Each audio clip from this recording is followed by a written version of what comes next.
Good morning student.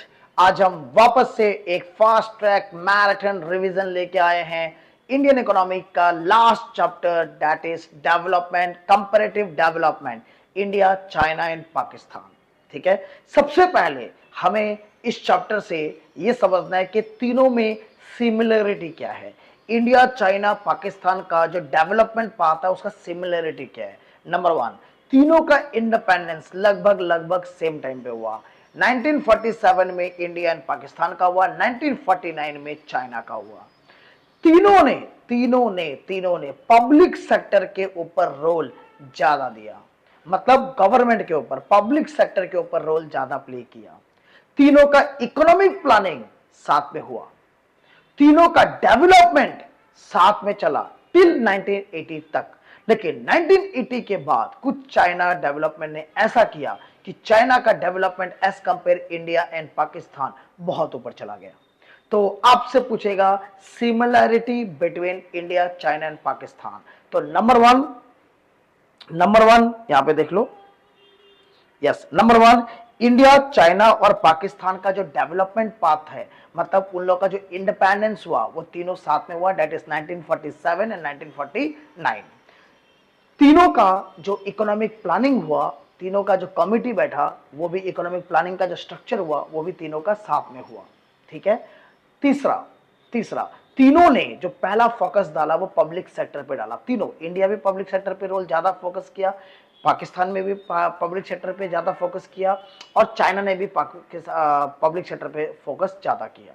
लेकिन और तीनों का जो डेवलपमेंट है वो तीनों का 1980 तक साथ में चला, सिमिलर चला। लेकिन 1980 के बाद चाइना ने ऐसा कुछ किया जिससे कि चाइना का डेवलपमेंट बहुत तेजी से आगे बढ़ गया। ये था सिमिलरिटी। अब सर चाइना का डेवलपमेंट पाथ बताइए, चाइना का डेवलपमेंट 1980 के बाद अचानक सा तेजी से कैसे बढ़ गया। तो उसको समझने के लिए आपको यह समझना पड़ेगा कि चाइना का डेवलपमेंट पाथ कैसा हुआ। तो चाइना का डेवलपमेंट पाथ आप दो तरीका से बांट सकता है, एक इकोनॉमिक रिफॉर्म आने के बाद पहले, और एक इकोनॉमिक रिफॉर्म आने के बाद।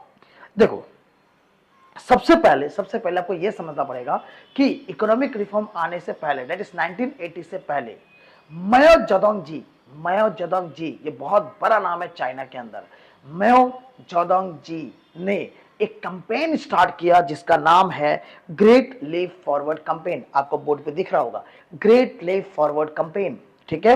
और ग्रेट लीप फॉरवर्ड कैंपेन जो है वो कब से कब तक चला sir? Great leap forward campaign जो है वो आपका चला, launched by Mao Zedong in China from 1958 to 1960।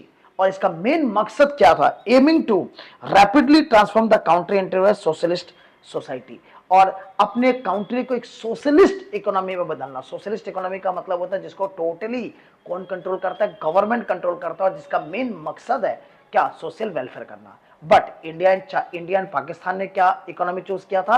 Mixed economy. But China ने कौन सा इकोनॉमी चूज किया? Socialist economy. Through mass industrialisation and collectivisation, मतलब इनका मेन मकसद था इंडस्ट्रियलाइजेशन करना, ज्यादा से ज्यादा इंडस्ट्री खोलना, और कल्टीवेशन बहुत करना, कल्टीवेशन ज्यादा अच्छा करना।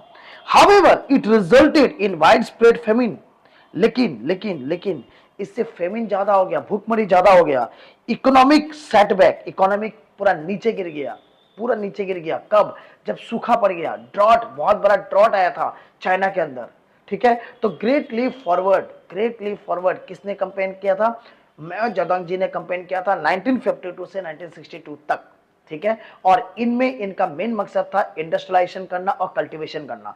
इंडस्ट्रियलाइजेशन का मतलब बैकयार्ड पे, मतलब बैकयार्ड जगह पे बड़े बड़े इंडस्ट्री खोलना, और कम्युन सिस्टम लाना। इसका मतलब है कि सब मिलके काम करेंगे, टीलर्स और जमींदार मिलके काम करेंगे और इक्वली डिवाइड करेंगे। तो इससे उनका जो इकोनॉमिक सिस्टम था, उनका जो इकोनॉमी था, धीरे धीरे डेवलपमेंट होने लग गया। लेकिन बहुत बड़ा सूखा पड़ गया था, जिसके कारण उनको एक बहुत बड़ा सेटबैक लगा, और धीरे धीरे हर जगह भूखमरी हो गया, हर जगह इकोनॉमिक सेटबैक हो गया, and death toll of around 55 million individual. और इसके साथ ही बहुत जन मर भी गए।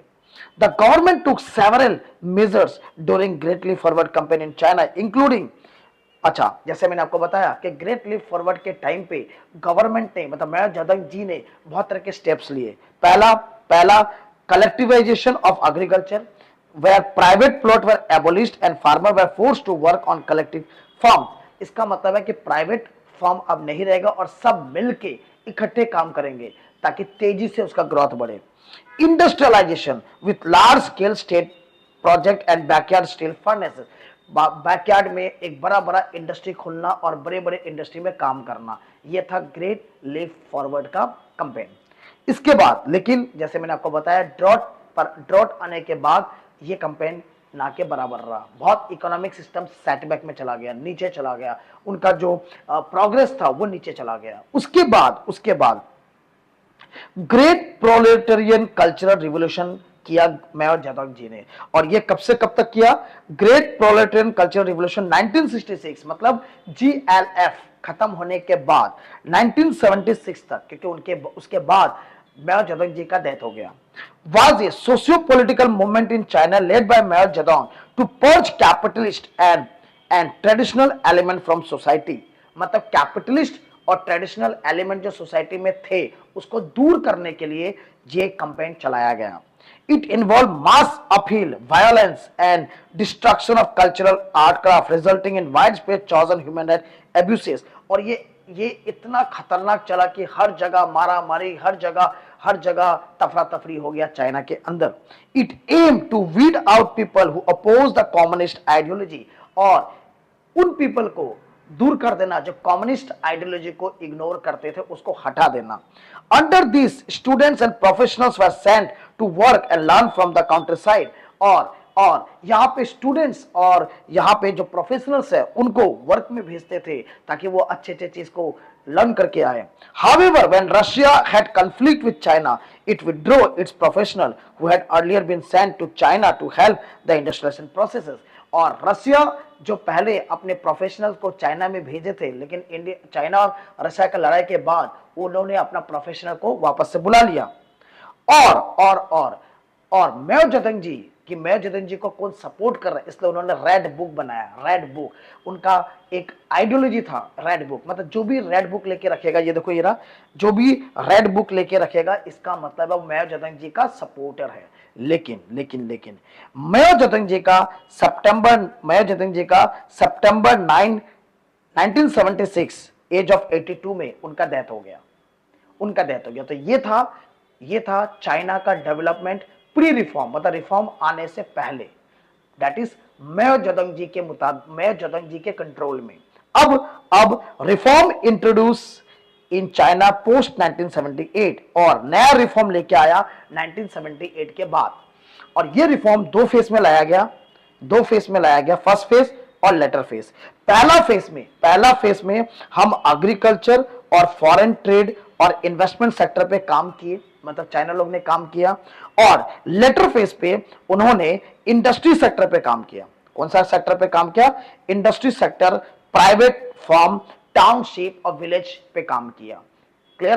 कहने का मतलब क्या है? रिफॉर्म आने के बाद 1978 में जब रिफॉर्म आने के बाद उन्होंने दो फेज में रिफॉर्म लेके आया। फर्स्ट फेज में एग्रीकल्चर और फॉरेन सेक्टर पे उन्होंने काम किया कि ज्यादा से ज्यादा फॉरेन इन्वेस्टमेंट हमारे देश में आ सके और एग्रीकल्चर हमारा बेटर हो सके। और सेकंड फेज में इंडस्ट्री सेक्टर को बेटर किया, ठीक है, टाउनशिप बनाने का कोशिश किया, मतलब एक ऐसा जगह जहां पे ज्यादा से ज्यादा इंडस्ट्री बन सके, टाउनशिप बन सके, उन पे उन्होंने काम किया। Number three dual pricing system. Sir dual pricing system का मतलब क्या है कि गवर्नमेंट ने हर एक एग्रीकल्चर और इंडस्ट्री सेक्टर के बंदे को, आदमी को या मैन्युफैक्चरिंग को ऐसा कहा गया कि भाई आप इतने क्वांटिटी कम रेट में बेचो ताकि पुअर जो है वो भी खरीद सके, और इतने क्वांटिटी आप ज्यादा रेट में बेचो ताकि रिच खरीद सके।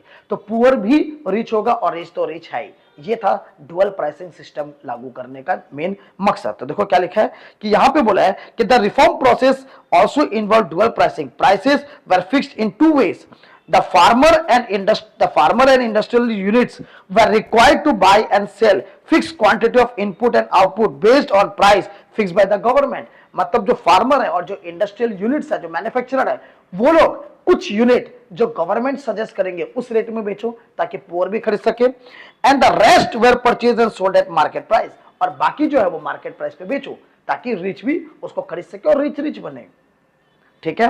और सेकंड जो इंपॉर्टेंट चीज लाया गया वो था स्पेशल इकोनॉमिक जोन, मतलब फॉरेन इन्वेस्टमेंट को अट्रैक्ट करने के लिए एक जोन बना दिया कि भैया आप आइए और यहां पे आप इंडस्ट्री खोलिए, चीज खोलिए, हम लोग आपका सपोर्ट करेंगे और आराम से खोलिए।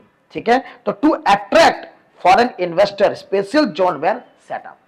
तो इससे 1980 के बाद, इसलिए मैंने बोला 1980 तक मेओ जेडुइंग के रोल में इकोनॉमिक डेवलपमेंट पार्ट चाइना का सेमी चला इंडियन पाकिस्तान की वजह से, इंडियन पाकिस्तान के तरह। क्यों? क्योंकि चाइना में बहुत बड़ा ग्रोथ आ गया, तो जो भी प्रोग्रेस हुआ था सब नीचे आ गया, सब नीचे आ गया। लेकिन 1978 में जब नया इकोनॉमिक रिफॉर्म लेके आया है ना चाइना गवर्नमेंट, तो उसमें वो लोग बहुत तरक्की की। क्यों? क्योंकि उन्होंने दो फेस में लेके आया, फर्स्ट फेस और सेकंड फेस, और उन्होंने डुअल प्राइसिंग सिस्टम लागू कर दिया। ठीक है। जिससे कि पुअर भी अच्छे तरह से आगे बढ़ सके और रिच तो बढ़ ही है। और सेकंड उन्होंने सेज बनाया, दैट स्पेशल इकोनॉमिक जोन, जहां पे फॉरेन इन्वेस्टमेंट ज्यादा से ज्यादा आ सके। क्लियर? तो ये था चाइना का डेवलपमेंट पार्ट। अच्छा, पाकिस्तान का डेवलपमेंट पार्ट क्या है? सर पाकिस्तान का डेवलपमेंट पार्ट सेम है जो इंडिया का है। क्लियर? इंडिया ने भी मिक्स्ड इकोनॉमी चूज किया, पाकिस्तान ने भी मिक्स्ड इकोनॉमी चूज किया। इंडिया ने भी इकोनॉमिक प्लानिंग बनाया, पाकिस्तान ने भी इकोनॉमिक प्लानिंग बनाया। ठीक है। फिर इंडिया ने भी पब्लिक सेक्टर पे ज्यादा रोल प्ले किया, पाकिस्तान ने भी पब्लिक सेक्टर पे ज्यादा रोल प्ले किया। तो दोनों का ऑलमोस्ट सेम है। तो देखो ये रहा, तो मिक्स्ड इकोनॉमी सिस्टम, मतलब पाकिस्तान मिक्स्ड इकोनॉमी सिस्टम लागू किया। आपको पूछेगा डेवलपमेंट पाथ बताओ पाकिस्तान का, तो आप बोलोगे कि sir Pakistan mixed economy choose किया। Nationalization of capital goods industry, मतलब कैपिटल गुड्स इंडस्ट्री को नेशनलाइज का मतलब होता है कि पब्लिक सेक्टर में लेके आना। तो इन 1970 पाकिस्तान नेशनलाइज इस capital goods industry. However, during 1970 and 1980, the country shifted its policy to emphasize denationalization and promote the private sector. मतलब 1970 या 1980 तक नेशनलाइज किया। नेशनलाइज का मतलब होता है पब्लिक सेक्टर कंट्रोल कर रहा था। लेकिन 1980 के बाद उन्होंने नेशनलाइजेशन सिस्टम को डीनेशनलाइज कर दिया और उन्होंने प्राइवेट सेक्टर पे इंपॉर्टेंट रोल प्ले करना स्टार्ट कर दिया। Importance the role of private sector the late 1970, मतलब 1970 के बाद प्राइवेट सेक्टर का रोल ज्यादा बढ़ गया। क्यों? क्योंकि public sector both India and Pakistan में फेल हो गया था कि पब्लिक कंपनियां चल नहीं रहे थे, जिसके कारण दोनों पे कर्ज हो गया था, दोनों पे फॉरेन करेंसी का डेप्ट हो गया था। क्लियर? आपने पढ़ा इंडिया के बारे में, तो पाकिस्तान में भी सेम हुआ था। इसके वजह से पाकिस्तान प्राइवेट सेक्टर पे ज्यादा फोकस करने लग गया। ठीक है। और 1970 के वार के बाद, 1971 के वार के बाद तो पाकिस्तान और ज्यादा इकोनॉमिकली बैकवर्ड हो गया। ठीक है। और उसके बाद पाकिस्तान ने एक रिफॉर्म लाया। रिफॉर्म कब लाया जाता है? जब टोटली क्राइसिस हो जाता है, तो ना भाई हमें कुछ ऐसा तो करना पड़ेगा जिससे तरक्की हो, तो पाकिस्तान ने रिफॉर्म लेके आया। और इसी टाइम पे तो ड्यूरिंग दिस पीरियड, मतलब रिफॉर्म के time, Pakistan also receive financial support from western nation and remittance emigrants to the Middle East. मतलब जिस तरह से इंडिया ने वर्ल्ड बैंक और आईएमएफ से लोन लिया, एक तरह का फाइनेंशियल हेल्प लिया, सेम तरीका से पाकिस्तान ने भी फाइनेंशियल हेल्प लिया। This help the country in stimulating economic growth, और इससे पाकिस्तान का इकोनॉमिक ग्रोथ धीरे धीरे बढ़ने लग गया। कब? 1971 में वार के बाद इकोनॉमिक टोटली सेटबैक हो गया पाकिस्तान का, तो मजबूरन उनको रिफॉर्म लाना पड़ा और उनको लोन लेना पड़ा। In case of agriculture the introduction of the green revolution, आपको याद होगा कि ग्रीन रिवोल्यूशन इंडिया में भी आया और पाकिस्तान ने भी ग्रीन रिवोल्यूशन का लॉन्च किया। Increase in public investment infrastructure led to raise in the production of food grain, और इससे पाकिस्तान का जो इकोनॉमिक ग्रोथ है वो भी धीरे धीरे बनने लग गया, डेवलपमेंट भी बनने लग गया। और this change the agrarian economy structure, और इससे उनका एग्रेरियन इकोनॉमिक स्ट्रक्चर जो है वो चेंज हो गया। ठीक है। तो ये था आपका पाकिस्तान का रोल। तो आपको पूछेगा कि पाकिस्तान का इकोनॉमिक डेवलपमेंट पाथ बताओ, तो आप बोलोगे पाकिस्तान एक मिक्स्ड इकोनॉमी है, पाकिस्तान नेशनलाइज किया था कैपिटल गुड्स का, मतलब पब्लिक सेक्टर का रोल ज्यादा प्ले किया था। बट 1970 के बाद मतलब 1971 में जब वार आया है ना, उसके बाद एक नया रिफॉर्म आया, उसके बाद उन्होंने ये रियलाइज किया नहीं, प्राइवेट सेक्टर को रोल हमें ज्यादा देना है, ठीक है। और 1970 वार में बहुत सारे पाकिस्तान का सेटबैक हुआ, इकोनॉमिक नीचे चला गया, जिसके कारण उनको एक नया रिफॉर्म लाना पड़ा, नया कर्ज लेना पड़ा, लोन लेना पड़ा, सपोर्ट मिला उनको फाइनेंशियल क्राइसिस का वेस्टर्न नेशन से, ठीक है। और उसके बाद उन्होंने एग्रीकल्चर सेक्टर, इंडस्ट्रियल सेक्टर को बेटर करने के लिए अलग अलग तरीके के रिफॉर्म लाए, जैसे ग्रीन रेवोल्यूशन लेके आया, जिससे कि उनका इकोनॉमिक पाथ, इकोनॉमिक डेवलपमेंट धीरे धीरे बढ़ने लग गया, ठीक है। तो ये था पाकिस्तान का। चाइना का आपको बोलना है pre reform, post reform. Pre reform में जीएलएफ, ग्रेट लीप फॉरवर्ड, और ग्रेट प्रोलेटेरियन रिवॉल्यूशंस, जो कि माओ जेडंग जी ने किया था। लेकिन माओ जेडंग जी के डेथ के बाद हम लिखेंगे post reform, that is 2 phase में, फर्स्ट फेज, सेकंड फेज, फिर उसके बाद लिखना है डुअल प्राइसिंग और सेस। यहां तक क्लियर हो गया? चलो, तो 2 क्वेश्चन आपको मैंने समझा दिया, 3 क्वेश्चन मैंने आपको समझा दिया। पहला, similarity between India, China and Pakistan. दूसरा, चाइना का डेवलपमेंट पाथ, जिससे अलग से भी क्वेश्चन आ सकता है जीएलएफ के बारे में, सेस के बारे में।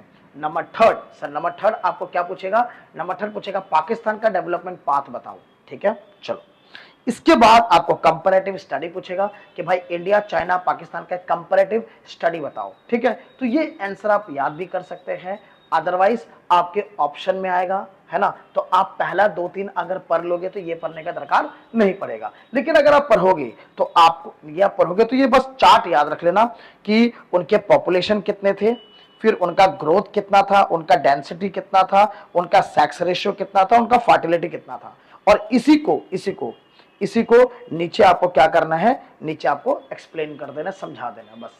ये आपका 5 to 6 मार्क्स का आता है, ठीक है। इसके बाद इस चैप्टर में बेसिकली और कुछ नहीं पूछेगा। बेसिकली इस चैप्टर से क्या आएगा? इस चैप्टर से बेसिकली आएगा similarity between India, China, Pakistan, China का डेवलपमेंट पाथ, है ना, इंडिया पाकिस्तान से क्यों बेटर है, पाकिस्तान का डेवलपमेंट पाथ, या पाकिस्तान इतना क्यों डेवलप नहीं कर पाया, ठीक है। तो ये पूछेगा। फिर आपको पूछेगा इंडिया, चाइना, पाकिस्तान का डेवलपमेंट पार्ट, है ना, या डेमोग्राफिक कंडीशन बताओ। तो डेमोग्राफिक कंडीशन बताने के लिए बोलेगा, तो आप ये बता देना डेमोग्राफिक कंडीशन, कि उसका डेंसिटी क्या है, पॉपुलेशन क्या है, सेक्स रेशियो क्या है, फर्टिलिटी रेट क्या है, ये आप बता देना, ठीक है। बस इस चैप्टर में आपको इतना ही करना है, ठीक है। ओके, हम लोग मिलेंगे नेक्स्ट क्लास।